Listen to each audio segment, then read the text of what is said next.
আজকের এই শুভ দিনে তোমায় ছাড়া কি থাকতে পারি? তাহলে তুমি এত দেরি করে এলে কেন বলো তো? রাগ করো না সোনা, রাগ করো না। তোমার জন্য একটা সোনার হার নিতে আমি বাজারে গিয়েছিলাম। তুমি আমার জন্য সোনার হার কিনে নিয়ে এসেছো? কই দেখি সোনার হারটা কেমন হয়েছে দেখি। আরে আমি নাই। ভাবলাম সোনার লোভে যদি আমার এই লাল টুকটুকে বউটারে কেউ ফোন করে ফেলে, তার জন্য আমি তাহলে আজকের এই শুভ দিনে তুমি আমার জন্য কি এনেছো? সেটা আমাকে দেখাও। আরে আনাসি কি দেখি? এই নাও।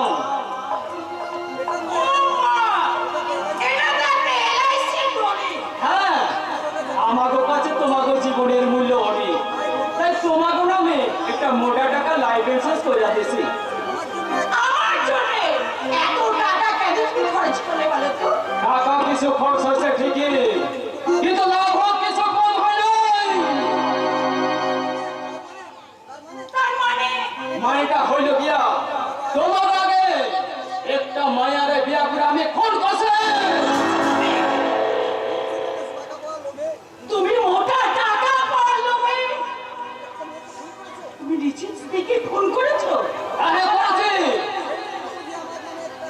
ও তাহলে সেই জন্য বুঝি তুমি আমার জন্য একটা মোটা টাকা লাইফ ইন্স্যুরেন্স করে রেখেছো, তাই না? শুধু তাই নয়, তোমাকে ওই ইন্স্যুরেন্সের দলিলে নবীনের জায়গায় তোমাকে স্বামী মানে বিষধর বিশ্বাসের নামটা লিখা রেখেছি।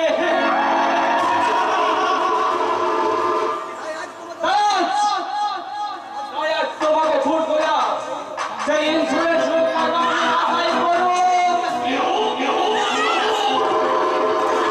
ছেড়ে দাও, আমাকে ছেড়ে দাও।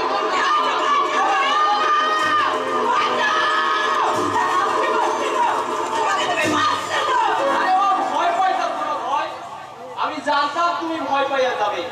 আরে বাবা, অভিনয় করতেছিল, অভিনয় কি পারুন না? এই সুন্দর শুনো, তোমাকে না এই পোশাকটা খুব সুন্দর লাগছে, তাই আমাকে ইচ্ছা থাকছে তোমাকে কাজ হইতে সেই গানটা শুনতে। আরে গাও না তো, গাও সেই গানটা। গান? ঠিক আছে। আজ মন্দ দিশায় আজ মন চেয়েছে আমি হারিয়ে যাব আর তোমার সাথে সেই অঙ্গীকারে রাখিব কিছু সময় রেখো তোমার হাতে।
আচ্ছা আমাকে বাসায় সোনা দানা গয়না গয়না পাইয়া আমাকে ওই নতুন বিয়ে করা বউটারে খুন করে পলাইছে ওপারে তোর কপালটাই বন্ধ এবার শান্তি তুমি এবার চির সময় থাকো আর আমি ততক্ষণ পুলিশের ফোন দিয়া তোমার লাস্টে এটা গতি কইরা ফেলি গতি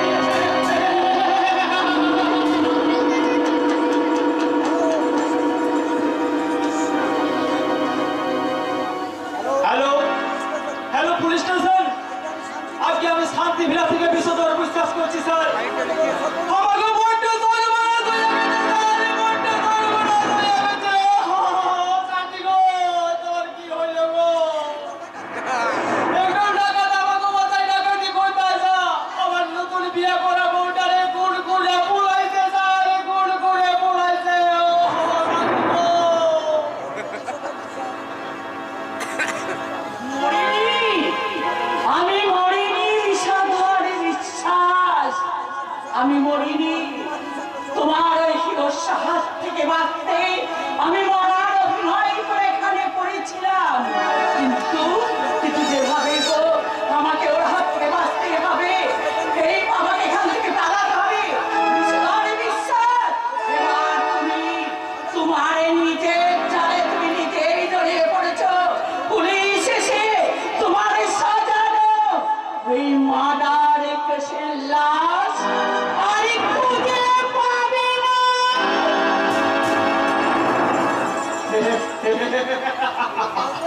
কপালে তোর কপালটাই বন্ধ হ্যালো মিস্টার কিছুক্ষণ আগে কি একটু আগে থানায় ফোন করা হয়েছিল কিছুক্ষণ আগে আপনাদের নামে হাত চলে গেল আর আপনি আমার কাছে কিনা পাগল হয়ে গেছে স্যার পাগল হয়ে গেছে ওই স্ত্রী বিয়োগের কারণে আমার আর মাথা ঠিক নাই স্যার তাই কখনো কাঁদছি কখনো হাসছি ও শান্তি গো মিস্টারি আমাকে আমার ডিউটি করতে দিন ওই রাত কোথায় ওই তো স্যার ওখানে হাতে লাগা পড়ে আছে আছেন না স্যার আছেন দেখলেন হবে গো শান্তি ওই আমার চিরধামী দেখো একই রাস্তা একই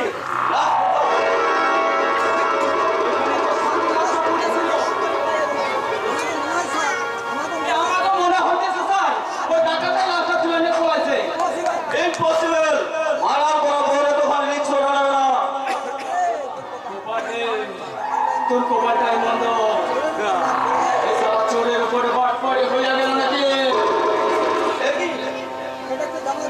এটা একটা জামার বোতাম তার মানে ফুলের আগে সামনে দেবের সাথে ফুলের ধস্তা ধস্তি হয়েছিল আর তারপরে এই ছেলেগুলা জামার বোতাম এবার তোর কি হইব একে মিস্টার বিশ্বাস আপনি হঠাৎ বুকে হাত চাপা দেন কিছু না স্যার কিছু না এই বুকটা কেমন যেন যন্ত্রণা হয়ে উঠলো আপনার পাঞ্জাবি বোতামের সাথে এই বোতাম অদ্ভুত মিল মনে হচ্ছে আপনি বুক থেকে একটু হাতটা সরান তো দেখি না স্যার না হাতটা সরে যন্ত্রণা আবার শুরু হয়ে যাচ্ছে হাতটা সরান আপনার পাঞ্জাবির মাঝখানে বোতামটা কোথায় অনেক আগে ছিল পড়ে গেছে স্যার অনেক আগে ছিল পড়ে গেছে আপনি মিথ্যা কথা মিস্টার বিশ্বাস আপনার পাঞ্জাবি ছেড়ে বোতামটা আজই ছেড়েছে এবং এটাই আপনার সেই ছেড়ে পড়া পাঞ্জাবির বোতাম না স্যার না তাই আমার চির বিশ্বাস শান্তিদেরকে আপনি খুন করেছেন আর সেই সঙ্গে লাশটাকে আপনি গায়েব করেছেন একেবারে মিথ্যে কথা ওই লাশটা আমি গায়েব করে স্যার লাশটা আমি গায়েব করে মিস্টার বিশ্বাস ভালো হচ্ছে এটা বলে আমি আপনাকে গুলি করতে বাধ্য হবো প্রাথমিক তদন্ত অনুযায়ী শান্তি দেবী খুনের অপরাধে আমি আপনাকে অ্যারেস্ট করলাম কোপারে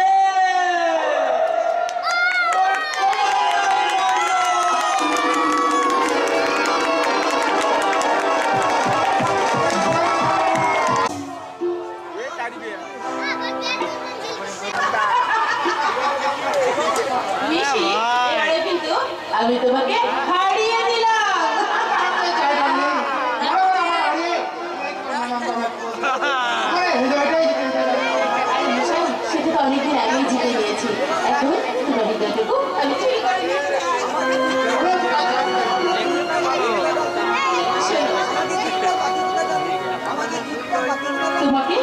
তোমাকে জিততে বাকি কোথায়, কিন্তু এইভাবে নয়।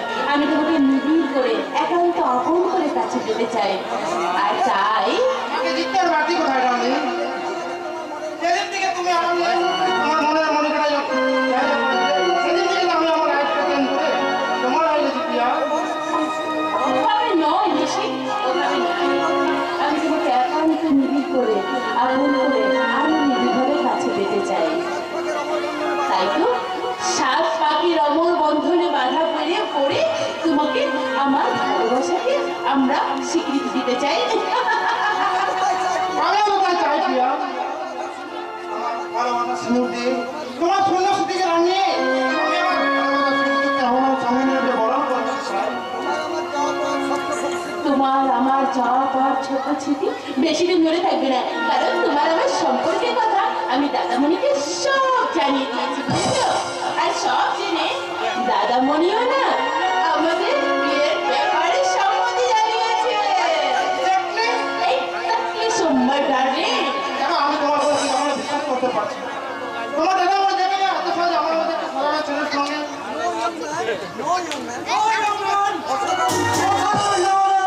সাধারণ কেউ না।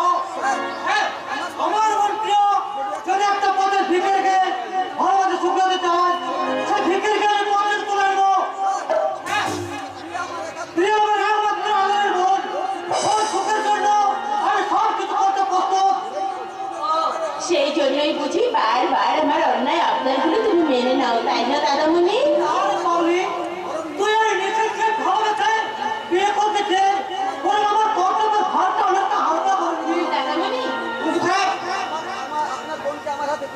আপনার বোনকে আমার হাতে ছেড়ে দেওয়ার আগে আমার বা আমার ফ্যামিলির সম্পর্কে একবার ঠিকঠাকভাবে খোঁজ খবর নিলে ভালো হতো না? কেন বলছিলাম আমি বিয়ে ঠিক উপযুক্ত কি না? তা জানার কোনো প্রয়োজন নাই নিশিত। এই প্রিয়া তোমাকে ভালোবাসে, ওটাই আমার কাছে যথেষ্ট। কিন্তু স্যার ওরও কিছু নয় ম্যাডাম। এবার থেকে আমার একমাত্র বোনকে সুখী করার দায়িত্ব তোমার। আর তোমাকে এই সমাজে প্রতিষ্ঠিত করার দায়িত্ব আমার। না না দাদামণি না, আমি ওইরকম ছেলেকে বিয়ে করতে চাই না। আমি চাই এমন একটা ছেলেকে জীবন সঙ্গিনী করতে, নিজের প্রতিষ্ঠায় নিজের শিক্ষা দীক্ষা দিয়ে সম্পূর্ণ সৎ রূপে নিজেকে জীবনে প্রতিষ্ঠা করে তুলবে। আর আমার দৃঢ় বিশ্বাস নিশ্চিত তা পারবে। নিশ্চিত তুমি তা পারবে না বলো? নিশ্চয়ই পারবো প্রিয়া। তুমি পাশে থাকলে আমি সব পারবো। তুমিও তো আমার জীবন পথের একমাত্র দিশারি, তুমিও তো আমার জীবন পথের একমাত্র প্রেরণা, তাই তো? তাই তো তোমার হাত ধরে আমি আমার মানে বাকিটা পথ আজীবন অতিক্রম করতে চাই। ওকে ম্যাডাম, তোমরা তাহলে নতুন জীবনের জন্য মানসিকভাবে প্রস্তুতি নাও। তার আগামীকাল প্রিয়ার জন্মদিনের পার্টিতে আমি তোমাদের বিয়ের ব্যাপারটা ফাইনাল ঘোষণা করবো। আমার সাথে তুমি আমার কোম্পানির ম্যানেজার হলেও এখন থেকে তুমি আমার ভাই ভগ্নিপতি। তোর জন্মদিনের পার্টিতে আমার ভাই ভগ্নিপতিকে আমন্ত্রণটা আমি করলাম না, ওরা তুই করিস এমন। শুনে যাও দাদামণি, ওটা আর নতুন করে তোমায় করতে হবে না, ওটা আমার অনেক আগেই করা হয়ে গেছে। এই মিষ্টি জানো আজ না আমি ভীষণ ভীষণ খুশি, ভীষণ খুশি, কারণ আমি জীবনে যা চেয়েছি তাই পেয়েছি। তাই তোমাকে পাওয়াটাও আমার কিন্তু ব্যর্থ হবে না। আমি তোমাকে চাই প্রিয়া। আমি আমার ভালোবাসা দিই ভরে দেবে সুন্দর সুখের পৃথিবী, যে পৃথিবীর মাঝে থাকবে শুধু হাসি আর আনন্দ। আর সেই হাসি আনন্দের মধ্যে তোমার মতো দিবানাকে কাছে পেয়ে আমি কি বলবো জানো? আমি বলবো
আমার ভালোবাসা তোর লাইফস্টাইলটা চেঞ্জ করতে চাই, কিন্তু আমি কি পাবো? ধর্মপুত্র যুধিষ্ঠির সেজে খালি হাতে কোটিপতির একমাত্র বন্ধু ভুল করে আমি আমার লাইফস্টাইলটা বরবাদ করে দেবো? না! এবার পাশা কেন পাশা?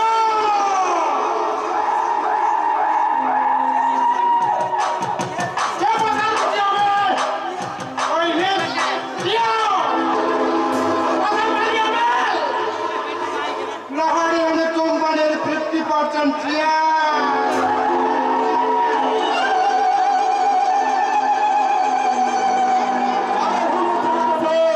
আরে বলছিলাম বেচার কিছু হয়ে গেলে মাথা যদি হলকে যায়, ক্যামেরাটা যেমন লটকাতে ও মারাতে সবাই হরকামানের পড়তো। কিন্তু ওর দাদা যদি হলকে যায়, মানে বোনের বর্পণ স্বরূপ কোম্পানির 50% শেয়ার দিতে যদি অস্বীকার করে, করবে না! অনন্ত রায় তার একমাত্র বোন সন্তানের মতো শোনা করে। ওর বোন যদি 1000 চাল চায়, মিস্টার লাহারি ওই টাকাতে পাড়ি দেবে। ওর বোন এতটুকু আঘাত রাখতে দেবে না রে পল্টু। আপনি তাহলে ভালো জায়গায় তো পেয়েছেন স্যার। রাজকন্যার সাথে আজও তো- আপনি হয়ে যাবেন আধা মালিক। আমি হয়ে যাবো পুরো মালিক। আমি আমার লাইফস্টাইলটা টোটালি চেঞ্জ করে ফেলবো রে। Totally change.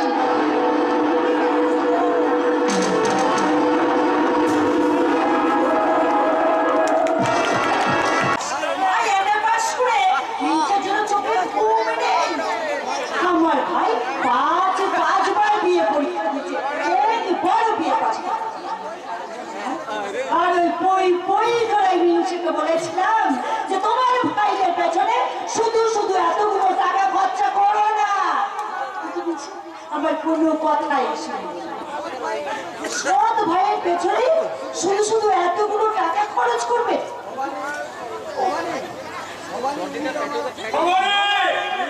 ইন্দ্রার অমর যদি আমার নিজের মায়ের পেটের ভাই হতো, তাহলে ইন্দ্রার অমরকে মানুষ করার জন্য আমার কোনো দুশ্চিন্তা থাকতো না। ভাইয়া আগে ওই সব শব্দটা বলতে আছে বলেই তো আমার ভীষণ ভয় হয়।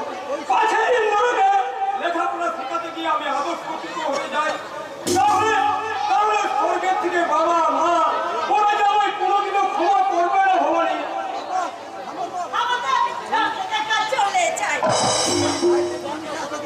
আচ্ছা ভাইদের জন্য জানি কি তুমি এত কিছু করবে? ওই ভাইয়েরা যখন দু হাতে টাকা রোজগার করবে তখন তোমাকে বসে বসে খাওয়া ইন্দ্র আর অমরটা দাদার কর্তব্যের মূল্য ভুলে যাওয়ার মতো অতিরক্ষিত কোনোদিনই হবে না ভবানী।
ফার্স্ট হয়েছি দাদা।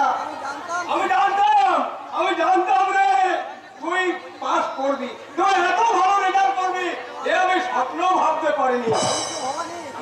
ওগো, শুনছো ভবানী? আমার ভাই ইন্দ্র এমএ পরীক্ষায় প্রথম হয়েছে, প্রথম। এবার আমি খাই খাই করে পাচ্ছি। সেই আনন্দ তুমি ঢাই ঢাই করে নাচতে না পারলেও ওর পাস করার দুঃখে তুমি মোড়ার পাশে কাঁদতে পারবে, একটু কাঁদো।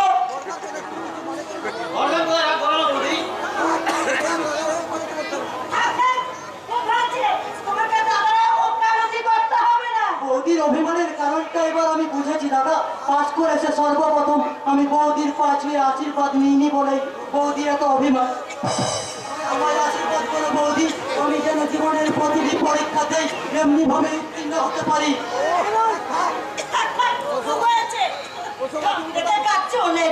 আদীক্ষিতা নয় গো বৌদি, আদীক্ষিতা নয়, এ যে আমার অধিকার।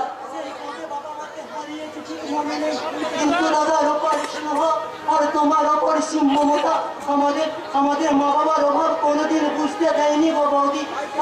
তাই তো তোমাকে আমার মায়ের মন্দিরে বসিয়ে আমি সানন্দে বলতে পারি, জননী আমার তুমি, পৃথিবী আমার, তোমারই চরণ ছুঁয়ে বন্দনা গাই। হাজার বছর পরে আমি যদি আসি ফিরে, তোমারই চরণে যেন পাই যেন ঠাই। ও মা, ও মা, ও মা, ও মা।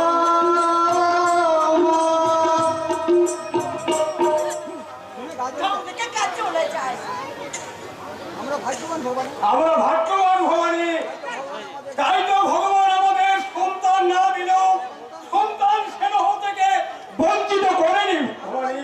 আমরা কিন্তু ভাগ্যবান কম দাদা। তোমাদের মতো দাদা বৌদি পাওয়াটা যে বহু জন্মের পুণ্য ফল। দাদাকে ফুলিয়ে আর তোমার আখের গোছাতে হবে না। দাদাকে পড়ে মানে একটা কিচ্ছু বোঝে না। বৌদি ওই ফুলিয়ে ফুলিয়ে তো দাদার কাছে এসেছিলে আখের গোছাবার জন্য, আদায় করবার জন্য। বৌদি তুমি, আমি তোকে পরিষ্কার করে দিচ্ছি ইন্দ্র, তোর পড়াশোনার জন্য তোর দাদার কিন্তু বাজারে অনেক টাকা দেনা হয়েছে। এবার তোকে ওই টাকা শোধ করার জন্য তৈরি হ। তুই থামবে। এ আমি কি শুনছি দাদা? আমাকে পড়াতে তোমার অনেক দেনা হয়ে গেছে দাদা, আর সেই দেনা শোধ করবার জন্য আমার পড়া বন্ধ করে দিতে হবে দাদা। ওরে না, তোকে পড়াবার জন্য যদি আমার রাস্তায় রাস্তায় মোট বইতে হয় আমি তাই বলবো, তবু কোনোভাবেই তোর পড়া আমি বন্ধ করে দেবো না ইন্দ্র। আর আমিও ওই ইন্দ্রর পড়ার জন্য একটা টাকাও বাজে খরচ করতে দেব না। আমাদের সব দিন মিলিয়ে দেবে। ওসব আমার অনেক টাকা হয়ে গেছে। ছেলেই দেখে না তার বাবাকে, আর ভাই, এ তো ভাই, তাও আবার সদে ভাই। বৌদি দেখে কাজ চলে যায়। এখন তো দেখছি এরা সব দাদা বৌদিকে বাবা মা বলে পুজো করবে, পুজো। তারপরে নিজেদের আখের গুছানো হয়ে গেলে সব কিছু হাতের মুঠোয় নিয়ে একে তুর করে ঠেলে সরিয়ে দেবে। না বৌদি না, তোমাদের এই ইন্দ্রকে তোমরা এতখানি ছোট করে দেখো না গো বৌদি। ইন্দ্রের কিছু থাকার না থাক, তার মধ্যে একটা হৃদয় আছে গো বৌদি, আর সেই হৃদয়ে এতটুকু হিংসা নেই গো বৌদি, নেই কোনো কখনো তার ছায়া। আছে শুধু তোমাদের জন্য জমিয়ে রাখা কিছু শ্রদ্ধা, ভক্তি আর ভালোবাসা।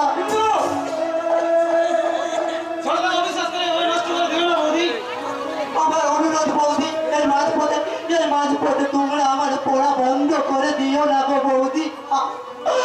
আমার যে অনেক আশা আছে গো বৌদি, ফার্স্ট ক্লাস হয়তো আমি আর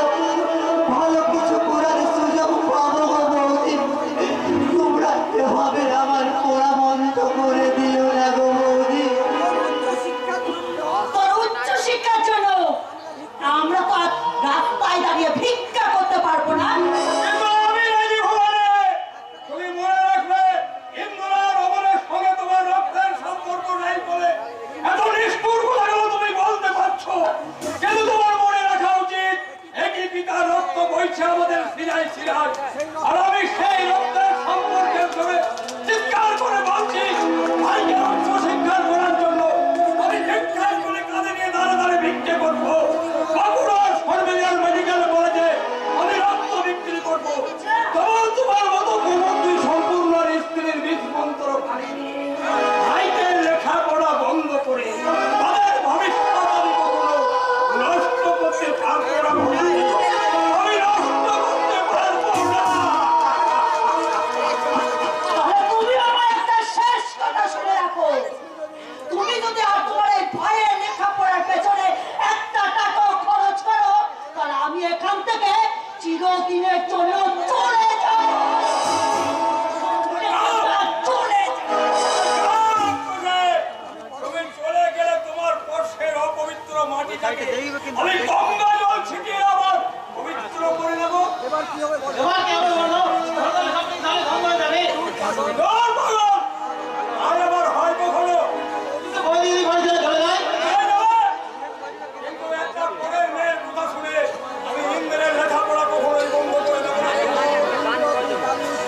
ইন্দ্র, আজ সকালে তুই উচ্চ শিক্ষার জন্য শহরে পাড়ি দিলি, না দাদা না, এই অভাবা ইন্দ্র তার স্বপ্ন দেখার ইচ্ছাটাকে এখানেই ভুল করলো দাদা। ইন্দ্র, আমার পড়াটা যদি এ সংসারের মাঝে করে চল, আমার আমার পড়াকে কেন্দ্র করে যদি এ সংসারের অশান্তির জল উঠে, তবে কি আমার সেই পড়া সাজে গো দাদা? তাই তো আজ থেকে আমি চিরদিনের মতো এ বাড়ি ছেড়ে চললাম দাদা। ফিরে ফিরে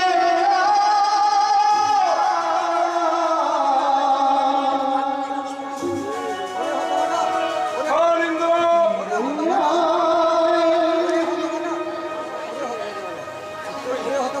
ওরে হতভাগা, তোর বউগির কোথায় তোদের কাছে বলা হলো, আমার কথার কোনো মূল্য নেই। তোমার আদেশ আমার কাছে ভগবানের আদেশ দাদা, কিন্তু বৌদি যেদিক ফিরিয়ে গেল, এরপর তোমার আদেশ আমি পালন করতে পারবো না গো দাদা। তুমি আমায় ক্ষমা করো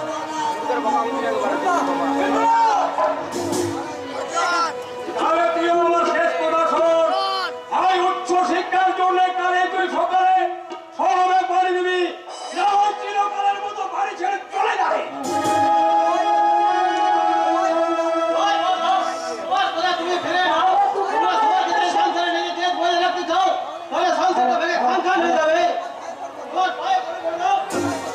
তাহলে তুমি আমার একটা শেষ কথা শোনো, তুমি যদি তোমার ভাইদের পেছনে এইভাবে জলের মতো টাকা খরচ করো, তাহলে আমিও তোমার এই বাড়ি থেকে চিরদিনের জন্য চলে যাব। আমি যাব না, আমি উচ্চ শিক্ষার জন্য শহরে যাব না দাদা। তোমার মতো দেবতার পাশে আমার ওই দেবী রূপী বৌদিমাকে আগলে রাখতে, আমার উজ্জ্বল ভবিষ্যৎটাকে দুপায়ে মারিয়ে আজ আমি এ বাড়ি ছেড়ে চলে যাব দাদা, এ মুহূর্তে বাড়ি ছেড়ে চলে যাব।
বন্ধ করিয়া ওই আখির সারাই কই বলতে পারবো না।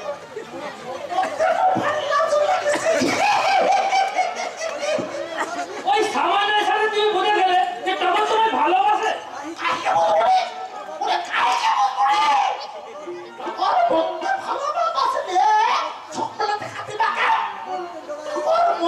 ভালো না বাঁচলে থপনে আসছে আবার থপড়া গালে চুপ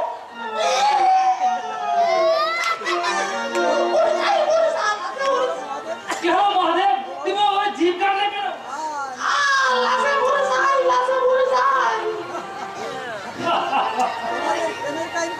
এই তোমাদের প্রেমের কাহিনী দেখছি, তোমাকে লিখতেই হবে।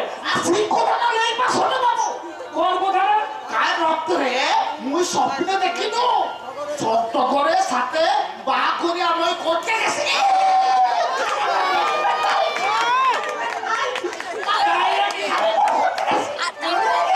তাই নাকি? সাকি পাহাড়ের উপর দুজনের হাত ধরিয়া দরসি তো দরসি দরসি তো দরসি এমন সময় তোমার বাপ এসে পড়ে গেল সে কি? তোমার বাপ এসে ঘোরাইতে ঘোরাইতে ঘোরাইতে কোথায় যেন হারিয়ে গেল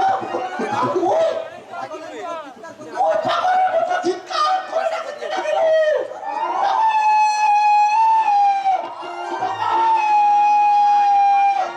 তারপর তারপর কি হলো মহাদেব?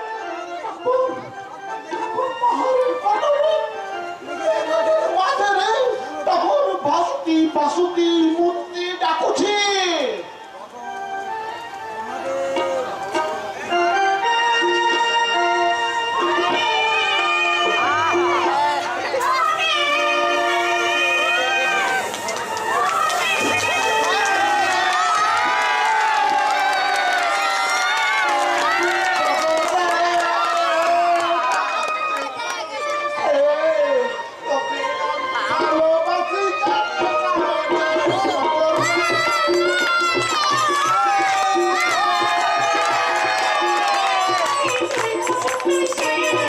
তোরে আমি ভালোবাসি জানে জানালে সাথী রে, সাথী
কিসের ভয় বলো তো?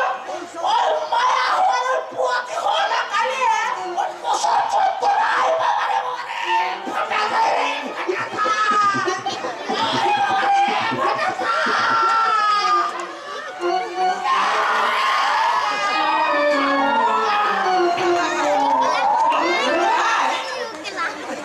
ওটাই তো নারী জীবনের সার্থকতা মহাদেব। জন্মের মুহূর্তে ওই সন্তানের ওই কান্নার শব্দটা নারীর জীবনটাকে সার্থক করে তোলে। কিন্তু এমনই পোড়া কপাল আমার, সেই যন্ত্রণাটুকু সর্ব আমাকে কখনো কোনোদিন ভগবান দেবেন না। মহাদেব না বলে হয়তো তোমার মনে আঘাত দিয়েছে বৌদি।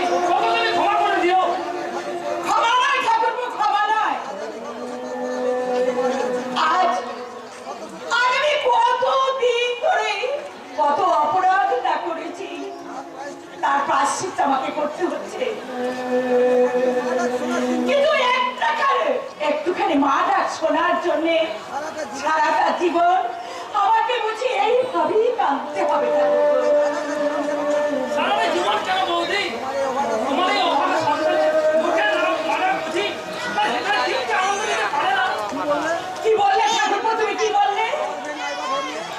করবে নাই ধরবে, নাই বাঁধিলে বাঁধতে পারে উত্তম বল। তুমি কি পারো না? তোমার সন্তানের সে অমৃত সুর হলেন আমার অন্তরে মাতৃহীন সর্বসংজ্ঞা হতে নাই পূরণ করতে পারো না বৌদি? ঠাকুরপো, সেই সিংহাসন পূর্ণ করার মতো যোগ্যতা কি কখনো কোনোদিন আমার আছে?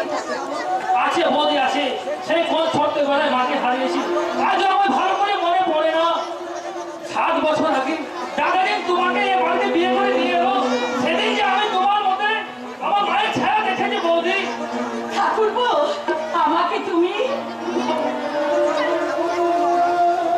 ঠাকুরপো, না না, আমার ভাগ্যটাই এমনই খারাপ ঠাকুরপো, যারা আমাকে মনে প্রাণে মায়ের আসলে বসিয়ে রেখেছি তাদের আমি এতকাল ধরে চিনতে পারিনি, কিন্তু তোমার দাদাও বোধহয় চিনতে পেরেছে ঠাকুরপো।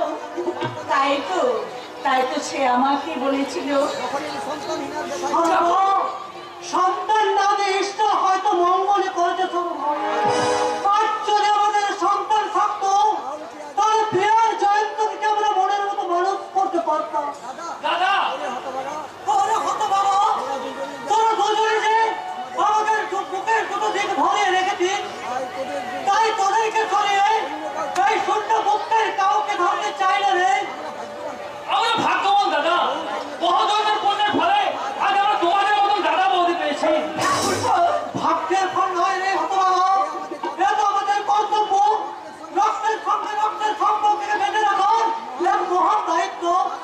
দাদা আজকের বহু সংসারে ভাই ভাই দ্বন্দ্ব লেগে ছিন্ন ভিন্ন হয়ে গেছে সুন্দর সম্পর্কটা, কিন্তু আজ আমরা সেই সব সম্পর্ক মানুষগুলোকে দেখাতে চাই জোয়ারে থাকলে যেমন দুভাগ করে যায় না, তেমনি রক্তের সাথে রক্তের সম্পর্ককেও কখনো আলাদা করে যায় না রে, কখনো আলাদা করে যায় না। বাহ বাহ বাহ বাহ, চমৎকার চমৎকার চমৎকার। আপনাকে দু ভাইয়ের বক্তৃতা শুনে মনে হইতাছে যে আপনাকে দু ভাইয়ের মধ্যে শুধু মিলি আছে, মানে করবেন বলে কিছু নাই।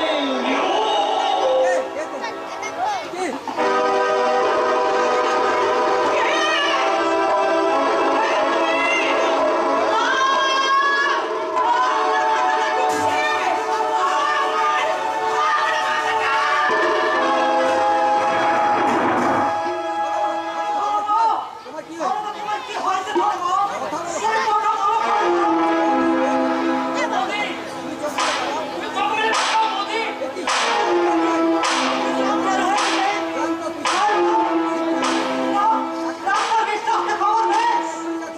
এক্ষুনি যাচ্ছি দাদা, আমি এক্ষুনি যাচ্ছি। ডাক্তারবাবু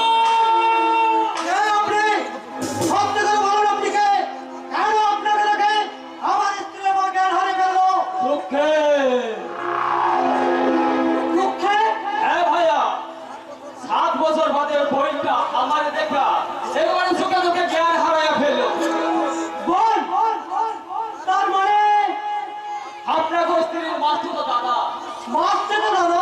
হ্যাঁ ভাইয়া, বলছিলাম আমি কি ওই আমাগো বই মানে আপনাকে স্ত্রীর মাথায় একটু হাত বোলাইতে পারি? এতদিন বাদে আমার ওই বইটা দেখা অনেকখানি আনন্দ হইতে আছে, তাই বলে দুঃখ কিছু কম হয় না ভাইয়া, তাই কইছিলাম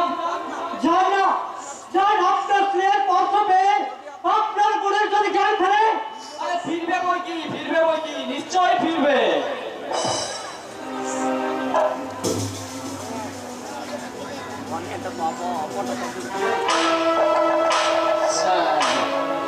আমাকে মুখে চুলকালি মাখাইয়া এখানে বুলবুল হইয়া ফুটাছিস তাই না? তোরে আমি চুচা চুচা খাবো রে সালে।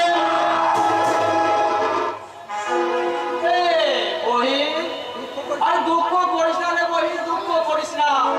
আর আমি তোরে ছেড়ে কোথাও যাব না রে বহি, কোথাও যাব না। বহিন রে বহিন, সারা দে রে বহিন, সারা দে।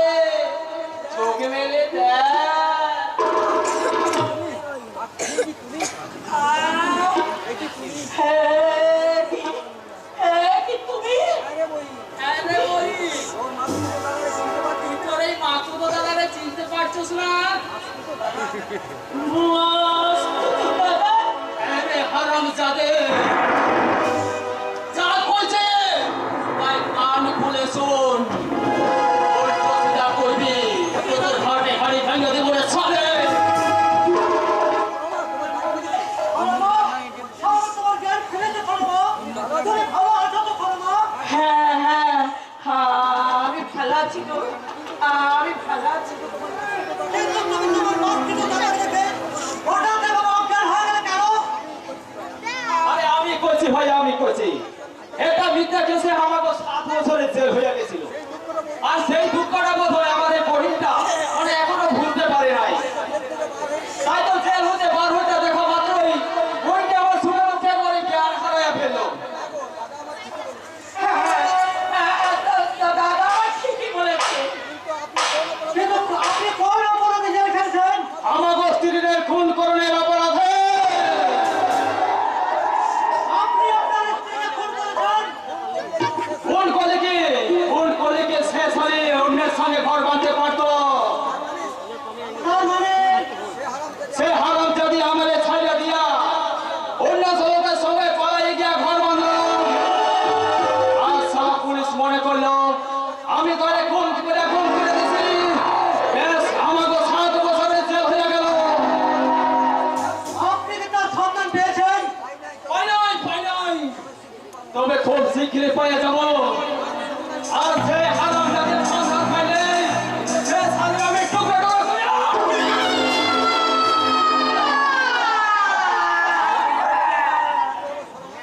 কি হলো শর্মা? তুমি হঠাৎ এবার গ্রেফতার করলে কেন? না মানে খুন করলে আবার যদি জেল হয়ে যায়। কেমন হইব? লোক তো খুন করার করছে ভাবে। আর আমি তো সবাইকে ডাকাই খেয়ে আছে। এখন শুধুমাত্র আমার এই খুন করাটাই বাকি আছে।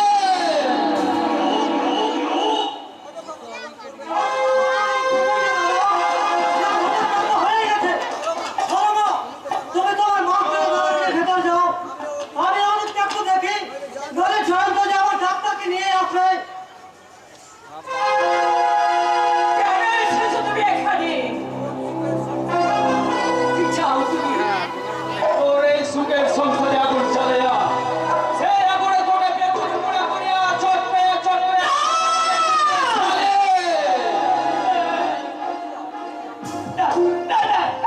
তুমি বেরিয়ে যাও, বেরিয়ে যাও, বেরিয়ে যাও, তুমি এখান থেকে চলে যাও বলছি। কোপাবে! তোর কোপায় নাই বলো। এখানে বাঁচিয়া। এখানে তুই সুখের আঁচ মেটাবি। কিন্তু না রে হারামজাদে! এই বিশ্বাসের বিশ্বাসকে ফাঁকি দেওয়াটা এত সহজ নয়। এবার তোকে আমি চুষে চুষে